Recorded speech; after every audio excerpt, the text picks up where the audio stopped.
Welcome to Gimpy Bytes. I am Mr. Lurch. Lurch? Then who am I?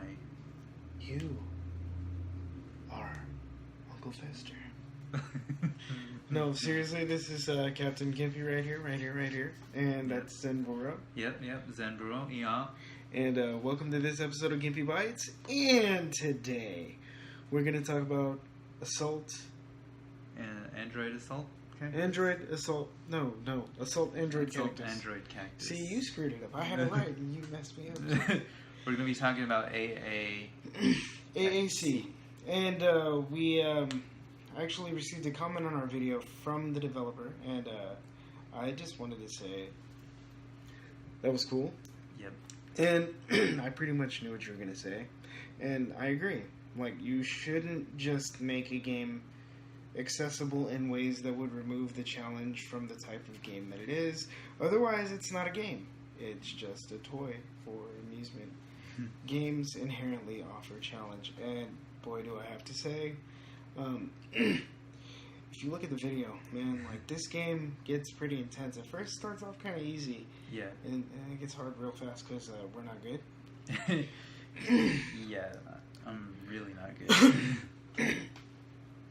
So in terms of accessibility, there's a couple different layers to talk about with this game that I really liked. First of all, there are different color filters. So if you have difficulty keeping track of what's going on, there are different color filters that provide varying degrees of contrast, and it makes the game a lot easier to play in general. Yep. Just because it's easier for me to keep track of what's going on, because I have difficulty with, doing that when a bunch of stuff is going on screen. And also, the alternate color filters tone down a lot of the brightness of the default. To me, they seem like anti-seizure mechanisms. Yeah, because when we started playing, in my head I was like, oh wow, this thing's really bright and colorful. Yeah. Yeah. Also, originally, because I'm a shotgun kind of person, I was going to bring up that the shotgun is really difficult to use because it's not one of those weapons where you can hold the trigger and move your character around and continually shoot. You have to always single press it, and at first that was going to be a gripe until I played with the other characters. As we're talking on the screen here, you're going to see little clips of us playing with different player configurations and all that. They have multiple language support, which is cool because, he's trying to learn his native language of Spanish. And, we're both taking Japanese classes. Yeah. So that was just an added bonus because, they have Japanese menu support and dialogue and stuff. It's pretty cool. And they also have Spanish, they have German. I rarely see games with that many language options. So personally, like, accessibility aside, I thought that was pretty awesome. And as far as accessibility goes, dude, every character has a different play style.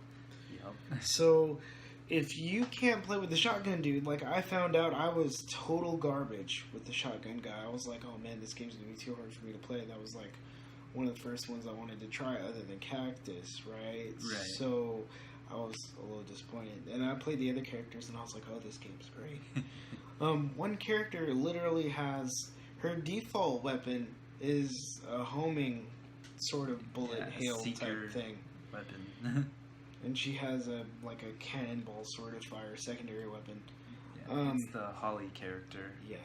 For those who are curious. And you'll see a little bit of us playing, both of us playing as Holly, here. Yeah. here on your screen. So, in that regard, like, even though some characters are a little more difficult to use than others, like, I'd say it's pretty balanced out, because if you have difficulty because of motor issues playing with the shotgun dude, you can switch to any number of characters that have an auto-fire type weapon, which makes it so much easier to enjoy. It's still really, really challenging, as you'll see here, because there are times in this level when it goes dark and you're shooting by flashlights and hordes of enemies just swarm you. It reminded me of my absolute most angriest moments playing the some of my favorite. I want to throw that in. Some of my favorite zombie horde flash games. Yes, they're hard. Yes, they make me angry, but they're really, really fun. So it doesn't matter. I think that's part of it. Yeah. Because, I mean, that's the whole point of playing a bullet hell game in the first place, is that it's hard. It's supposed to be kind of hard. But it really is approachable. It really is approachable. Yeah, like we mentioned previously in our previous video, Heavy duty. You don't really die. Dying doesn't equal game over. Game over is your battery runs out. And this game, you have to, as you're playing, you have to collect the little battery power-ups. Se acabó tu batería. Your battery has run out. So that you can continue shooting stuff up. And of course they have I guess you could say traditional bullet hail power-ups, such as... Dude, the power-ups is so great. Fire up. Your firepower is Fire increased. up, huh? Yeah, so they have, from what I gathered, they have a power-up that increases your firepower, one that accelerates your movement so you can zip all around the map like a crazy human. Yeah. Or cactus. An android cactus assault type Yeah. thing. And they have another power-up that it's a shutdown power-up, which actually shuts down the enemies temporarily and makes them more vulnerable to your attacks, and you can rank up some combos. You can rack them up like a mofo, and that's really, really great. Yeah, especially in that level where lights went out. Yeah. That was helpful a lot. It was so much fun. We didn't finish that level. We died and decided to make this episode for you. No, we actually did finish it. Oh, we did. We just got a really bad grade. We got a C. See, he equates C's with failure. You know, because I'm Filipino, so you get a C, you get an F. So, yeah. And I'm Mexican, and we're fine with that. Yeah. Because I can't say those things on camera. Yeah. But jokes aside, well, I liked the ranking system a lot. Yeah. Because it's not unfair. Dude. However, it forces, if you're one of those people who wants that S rank, it nags on that trigger. It will, because it will force you to feel like you want to go back and replay the level. I already feel like I want to replay levels. Already. Well, yeah, because you died more than I did. Shh. They can't see that. No, now they know. You have to cut that out in editing. It's probably not going to get cut out in editing, so yeah. Yeah. I'm just having fun with this guy. Yeah. But, no, the game's still really challenging because, well, we died a lot. As in, our androids got beat up and we had to recharge them with the fire trigger button. So if that's anything, it shows the game is still a challenging bullet hell. The shared battery mechanic, I think, is really cool because it doesn't make you feel like a complete failure for getting shot. Yeah. Both players share the same battery. Just to make that clear, most of you probably already know if you know about this game. But, so the way it works is you choose your characters after the tutorial sequence. And at the top of the screen, as you can see in some more clips over here, you have a battery that looks a lot like your cell phone battery indicator. Yep. And every time someone dies or gets a battery or something, you'll notice that the battery either goes up or down. Mm-hmm. And when both people die, you take a substantial hit. Yep. But you always, provided that one of you can keep collecting batteries while the other kind of fends off some monsters, or both of you are doing really well, you really won't have any problems. I find the game, for the kind of game that it is, I find it to be extremely fair and not cheap at all. It's really, really well balanced. It's very freaking enjoyable. If the devs are watching, I am really looking at this from a game design perspective too. The levels are fucking amazeballs. I mean, they're amazeballs. They're very, very good. They're varied. So, some of them, right, are sort of circular, and some of them are squarey. Some have a higher density of enemies spawning, from certain areas of the map, meaning that you'll have a higher concentration power-ups potentially also. Yep. Which means that if you figure out where the enemies mostly come from, you can corner camp on certain levels. But eventually, if, like, you know, the level where it goes from light to dark, you'll get punished for camping like mad.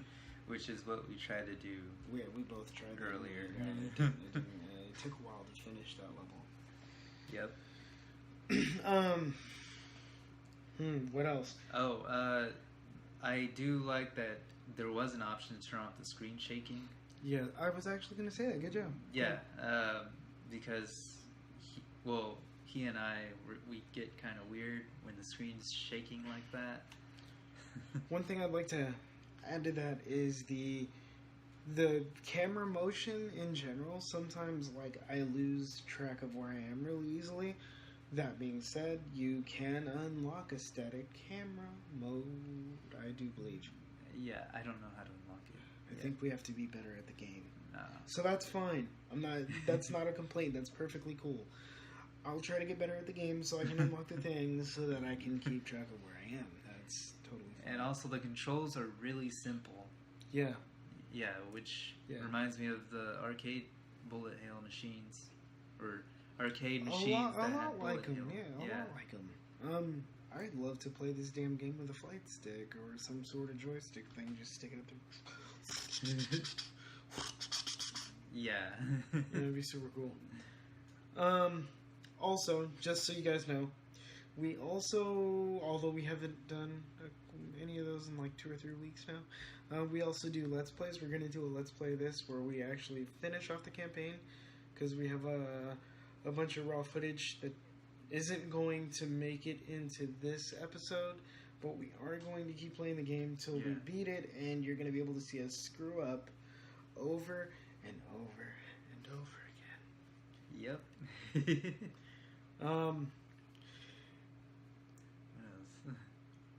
What was it? Santana Misha? Santana Misha was the dev who commented on the video. Thank you very much for the clarification. If anybody looks at the comment section, how many ever... I know people actually watch this because they come up to me and like, I really like the show, man. And then here. And then I'm like, why don't you leave comments? Why don't you tell your friends to watch the video too? So if any of you are watching this, because I know you do, and I know my brother tells people about this thing because he keeps texting me about this thing. So tell other people to watch it. Yep. And there's a comment at the bottom of our last video, which I'll probably include in the description of this video, that explains their approach to making the game as approachable.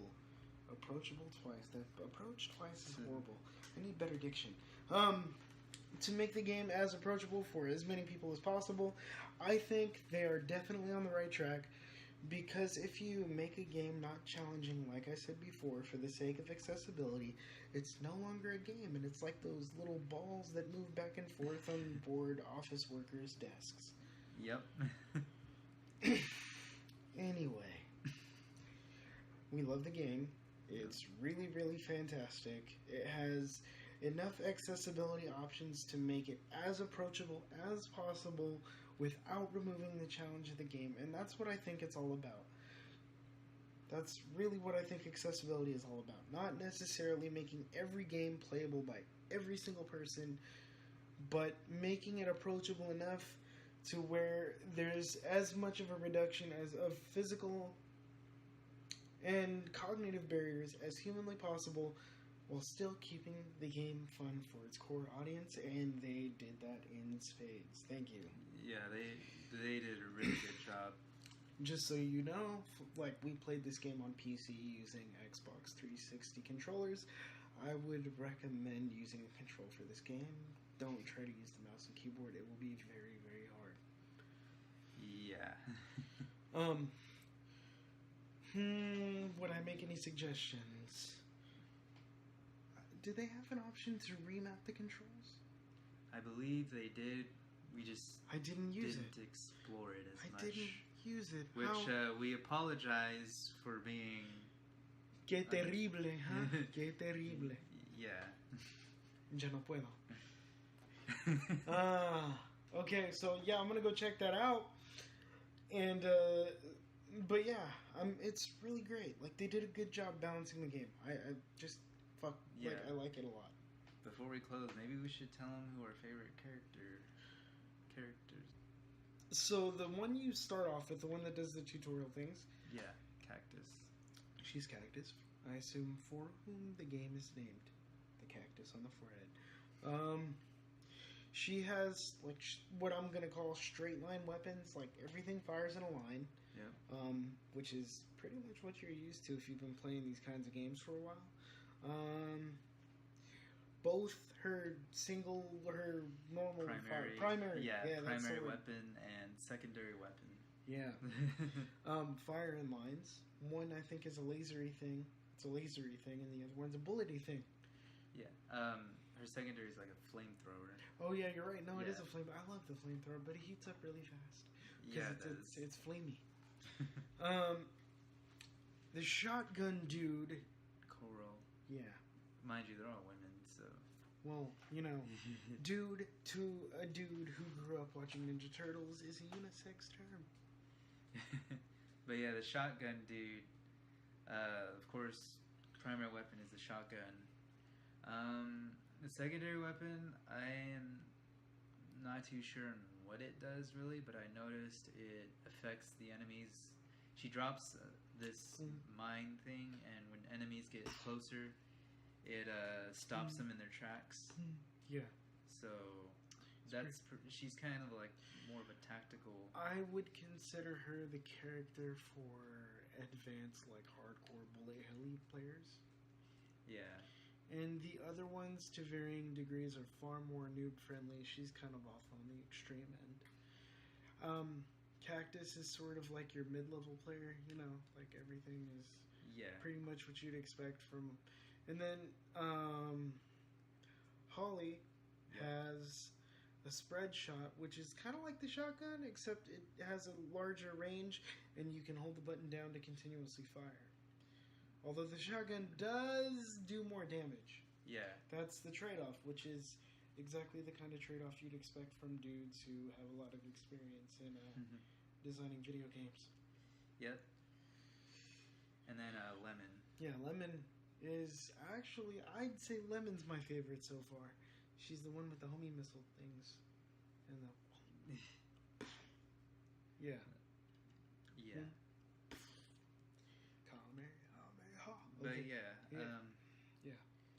So that's our, I guess, review of the game. I don't know if this is, it's more like us, well, me being hyper and ranting and... or our opinions of the game.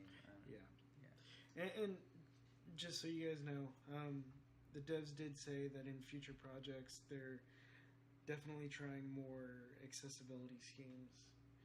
They're really interested in this stuff. I think that's cool, and I look forward to all of the other things they do because I will buy them. We play, like I said, we played it on PC. It's available right now for $15. Or your regional equivalent on the Steams. Yeah. So get it on the Steams for the $15 because it's worth it, dude. There's a lot, and like there's other modes to play other than just the campaign. Like we're gonna do in our extended Let's Play thingies. Yep. So with that being said, I guess I was Captain Gimpy. And I was Zenburo. Yeah. That's what you're supposed Sorry to do. About that. You're a disgrace to your heritage of burros. But yeah. And burritos. Yeah. I don't know why they call them burritos. That'll be rantings for another day. Yeah. Until the next show, I will catch you on the flip side. See ya.